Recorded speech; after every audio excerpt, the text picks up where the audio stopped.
having bad thoughts every day, suicidal thoughts, is not a nice thing to live with. This was one of so many warnings. Here we go. Former soldier Dave Jukes doing press-ups in a campaign to highlight PTSD, the mental condition he suffered from, and talking openly about suicidal thoughts. 3 weeks ago, former Lance Corporal Jukes, veteran of just about every campaign British forces have been involved in over the last 25 years, took his own life. His wife Jo says the country he served ultimately failed him. He might not have died from his service in the army, as in he survived Northern Ireland, Bosnia, 2 Iraqs, Afghanistan. But his service killed him in the end. Jo Jukes had witnessed a transformation from the man she married. He was funny, very committed.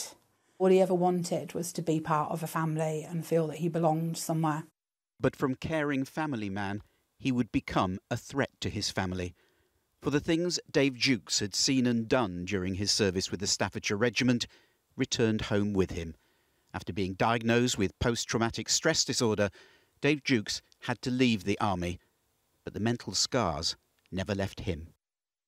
He had survivor's guilt from something that happened in Iraq, and he used to go on all the time saying, why am I alive and they're not? At night he couldn't sleep. He would constantly have nightmares. The story that's the hardest for people to understand, I think, is the impact that this has on the family. How bad was it? It ended up where he smashed up the house, which wasn't Dave. Dave wouldn't do that. He always said to me, you're the safest out of everyone, you're the safest. I would never hurt you. I would never hurt the kids. But then he did. With the safety of their daughters in mind, Jo was advised to obtain a court order to prevent her husband entering their Birmingham home. But she continued trying to get help for him from the GP, psychiatrists, the local health authority and veterans' charities. We just get passed from pillar to post. They kept making him retell his story over and over.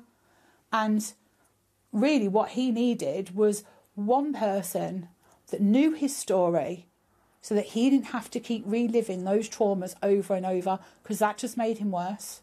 3 weeks before he died, I said to my GP, he's going to kill me or he's going to kill himself. And then you'll all say, oh dear, we should have done something, but it will be too late. And it is too late.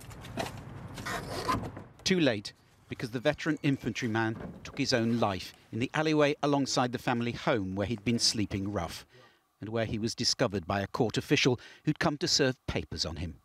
He said he's gone. And I said, gone where? I thought he'd run off. And they said, he's hung himself. Dave Jukes is believed to be one of 52 veterans who've taken their own lives this year. His wife hopes by telling his story, she can help those still suffering from PTSD. I want us to be able to kind of stop anybody else ever having to live what we've lived. Her last word, a damning indictment of the system that failed her family. My life has changed forever because people wouldn't step in and they wouldn't listen. I was trying to save his life and people didn't work with me.